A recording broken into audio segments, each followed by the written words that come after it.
अब बहुत सारे भगत भाई बहन अपने गले में लॉकेट डाल के रहते हैं, उन्हें यही नहीं पता कि लॉकेट गले में क्यों डाला जाता है, गले में लॉकेट के डालने का मतलब क्या है, इसकी डेफिनेशन क्या है।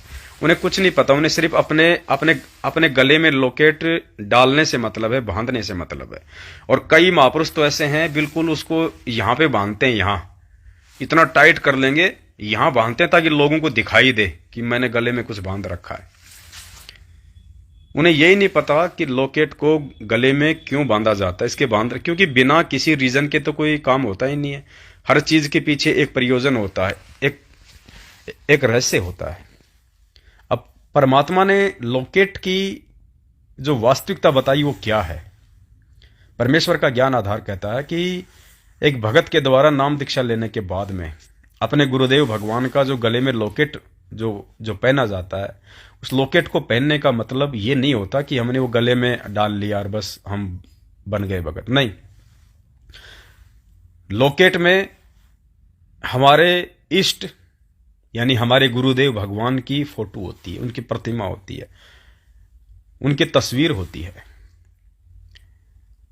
और जब हम उसको अपने गले में बांध लेते हैं, पहन लेते हैं, और यदि हमें कभी कभार उस परमेश्वर की भूल लग जाती है, तो वो जो गले में जो लॉकेट है, जब हम चलेंगे तो वो हमारे सीने से वो टकराता रहेगा, तो हमें एक याद बनी रहेगी। उस लॉकेट को देख के हमारे अंदर ये जागरूकता रहनी चाहिए, हमारे अंदर ये चेतना रहनी चाहिए कि कोई है मेरे साथ में जो मुझे पल पल देख रहा है, कोई है जो मेरी हर अच्छी बुरी हरकत पे नजर रखे हुए हैं, कोई है जो अंतर्यामी है, जो मुझे पल पल देख रहा है, मैं क्या कर रहा हूं, मैं क्या सोच रहा हूं। इसलिए लॉकेट पहना जाता है कि लॉकेट का मतलब मेरे गुरुदेव भगवान, मेरे परमात्मा, मेरे इष्ट सदा मेरे साथ में हैं, हर पल मेरे संग हैं, और हर पल वे मुझ भगत की हर रहनी करनी को देख रहे हैं कि तू क्या कर रहा है, क्या नहीं कर रहा है, तू मेरी कितनी मर्यादाओं में चल रहा है, कितनी मर्यादाओं में नहीं चल रहा है, तू मेरे पास में रह के क्या करता है, मेरे से दूर होके तू कौन कौन से नियम तोड़ता है। तो हमें हमेशा ये याद रहना चाहिए कि जो मैंने लॉकेट पहन रखा है ये लॉकेट नहीं है। अगर उसको मानो तो ये लॉकेट नहीं है, ये मेरा गुरुदेव भगवान है, मेरा परमात्मा है, जो इस लॉकेट के रूप में सदा मेरे साथ में है, हरदम मेरे पास में है, और पल पल मेरी प्रत्येक रहनी और करनी को देख रहा है।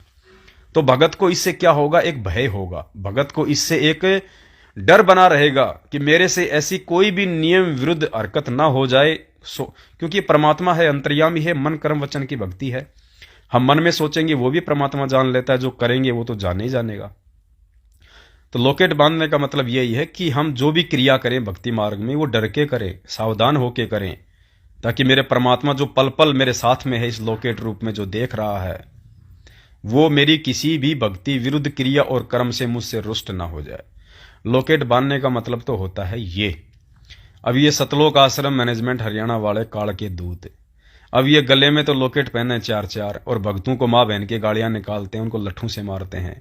साध संगति के कार्यक्रम जहां परमात्मा को भोग लगता है, परमात्मा की तीनों समय की आरती होती है, भगत भाई बहन धर्म भंडारा करते हैं, वहां जाके और ये जगत वालों से भी गई गुजरी हरकतें वहां करते हैं। अरे नालायको, हम अपने गुरुदेव भगवान का भोग लगाते हैं, तुम्हारे पेट में दर्द क्यों होता है? तुम्हारे घर में अगर अनाज नहीं है, अगर तुम भिखारी हो तो क्या पूरी दुनिया भिखारी है? तुम्हारी औकात नहीं है अपने गुरुदेव को भोजन करवाने की, अपने गुरुदेव को भोग लगाने की, तो चुपचाप बैठो अपने घर पे। तुम साध संगतियों में जाके अपने कर्म क्यों फोड़ते हो भाई? नालायको, भोग जिंदे को लगाया जाता है या भोग मुर्दे को लगाया जाता है? 3 साल से 3 युगों से हम इन पत्थरों को भोग लगा रहे थे, अज्ञानता में हम मुर्दों को भोग लगा रहे थे। आज गुरुदेव ने हमें आके समझाया कि जिंदा जोगी जगत गुरु मालक मुर्शिद पीव, काल कर्म लागे नहीं, ऐसी वाणी है परमात्मा। तो जिंदा जोगी जगत गुरु, आज ये परमात्मा जिंदा जोगी के रूप में, हमारे सतगुरु के रूप में कबीर परमात्मा धरती पे प्रकट है। नालायको, भोग जिंदे को लगाया जाता है, मुर्दे को भोग नहीं लगाया जाता। 650 साल पहले वाली फोटो को तुम भोग लगाओगे या अन्य देवी देवताओं को भोग लगाओगे, पत्थरों को भोग लगाओगे, वो भोग लगाना नहीं है, वो लकीर पीटना है जो हम नहीं पीट सकते। तुम जैसे अज्ञानी और पाखंडी पीट सकते हैं, जो सतलोक आश्रम मैनेजमेंट रूपी भेड़ की पूंछ पकड़ के और ये समुद्र पार करने की सोच रहे हो। पुण्यात्माओं, इस भक्ति मार्ग में हर चीज का एक महत्व है। हाथ में रक्षा सूत्र पहनते हैं, उसका भी एक महत्व है। गले में लॉकेट बांधते हैं, उसका भी एक महत्व है। लेकिन महत्व उसके लिए है जो उस महत्व को समझे, और जिसको यही नहीं पता कि मैं पहन किस लिए रहा हूं, और सारे कर्म वो उल्टे करता है, दिन में 50 झूठ बोलता है, रोजी रोटी के लिए 20 प्रकार के उल्टे काम करता है, हर प्रकार की मर्यादा तोड़ देता है, जाके नामदान केंद्र पे नाम शुद्ध करवा लेता है। ऐसे भक्ति नहीं बनेगी, ना ऐसे भक्ति चलेगी, ना ऐसे परमात्मा साथ में रहेगा। तो पुण्यात्माओं, दया परम पिता परमेश्वर की आप लोगों को पता ही है। ऐसे तो चाहे हम पूरे शाम तक बात करते रहें, बातों का तो कोई एंड होगा ही नहीं। परमेश्वर ने वो खजाना खोल दिया है। मालिक कहते हैं ना, साहिब ने भेद दिया सब खोल, आपनी सतलोक राजधानी का। तो साहिब धरती पे उतर चुका है। 650 साल पहले परमात्मा ने भेद नहीं खोला था सतलोक का, ये भेद परमात्मा ने आज खोला है। तो वाणी जो भोग की आरती में आती है, साहिब ने भेद दिया सब खोल अपनी सतलोक राजधानी का। तो साहिब शब्द यूज किया गया, साहिब यानी परमात्मा ने भेद खोल दिया। तो भेद किसने खोला? सतगुरु रामपाल जी भगवान ने। तो परमात्मा कौन हुए, साहिब कौन हुए? ये संकेत ही होते हैं वाणियों में, जो हमें समझने के लिए पर्याप्त होते हैं। और खुल के परमात्मा नहीं बताएगा, क्योंकि काल के साथ एग्रीमेंट है। परमात्मा संकेत ही करेगा अपने परमेश्वर होने के विषय में। जो अच्छी आत्मा होंगी, जो पूर्व जन्म के अच्छे हंस होंगे, वो समझ जाएंगे।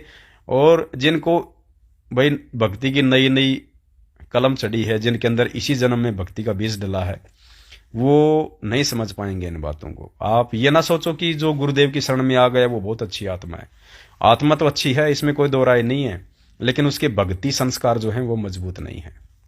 इस वजह से वो नहीं समझ पाएगा वर्तमान में अपने पूज्य गुरुदेव जी के संकेतों को वही समझेगा जो युगों युगों का भक्ति माल होगा, जिसके पास भक्ति धन होगा।